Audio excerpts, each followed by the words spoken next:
Talk about navigating your career during a global pandemic. It can be a real challenge, right? But for women, it is even harder. To help change that, though, is one woman. She says she is determined to give others the tools they need to advance both professionally and financially. So let's meet this woman, shall we? Claire Wasserman. She is behind the book Ladies Get Paid. I love this title, where she provides advice on how to overcome your fears, navigate office politics, negotiate your salary, and so much more. This is music to so many of our ears. Money on the table that we are not taking advantage of. So she joins us now to help educate us. Good morning, Claire. So good to see you. Thank you for having me. Good morning. Okay, so before we get into the book, you also run an organization that is called Ladies Get Paid. So tell us about that. Yeah, Ladies Get Paid is, well, it's a book, it's an organization, and it's a global community that helps women level up professionally, financially. We are all about getting women power in all of the ways that they define it.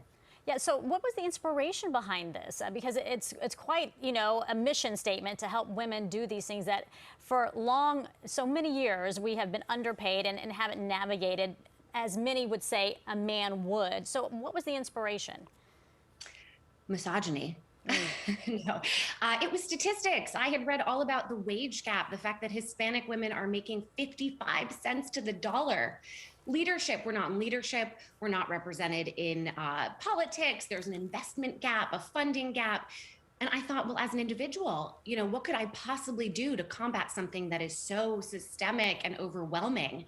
So I got a lot of women together and I said, what does money mean to you? Then I had them join a Slack group, started doing education, and realized that a tangible next step could be learning how to negotiate. That was a way that we could at least close our own wage gap. Absolutely, because who is going to back you better than yourself, right, in those negotiations? So let's talk about this book because it follows the lives of real women. Why did you choose to go about that method of telling this story?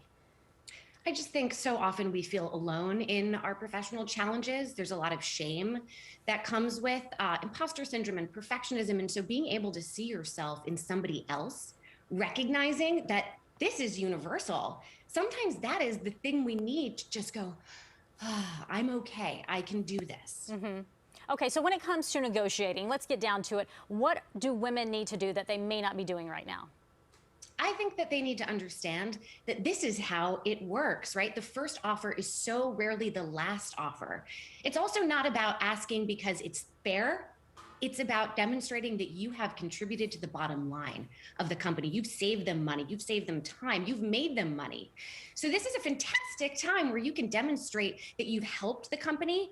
It's not this me against them, lose, win, right? It's a creative discussion about how everybody can feel good. Everybody can get something. And again, they're expecting you to do this. Yes, and you need to walk in there with tangible items to show them your worth. Let me ask you about the office politics, because a lot of women don't like to play it. I know I personally don't like to play it. It's dreadful, but you have to. That's part of the game. So how do you get in that game?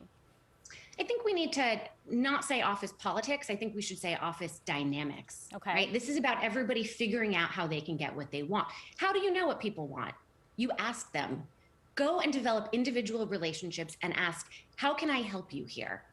And if there's dynamics that aren't going well, don't be afraid to have one-on-one conversations, but you don't have to do it in a confrontational way. It's again, how can we get on the same page? I feel like we could work better together. And so understanding sort of what motivates them, it can help you figure out the best way to position yourself so that they can help you. But Claire, some women will look at that as extraneous work, right? I have my family, I have my kids, I have so many things that I have to do on top of my job, but now I've got to come here and cultivate these relationships. Yes, I like the people that I work with, but I am just emotionally and, spent when it comes to this. So how do you get people motivated to do that and make it seem, like you said, it's developing the dynamics of a relationship?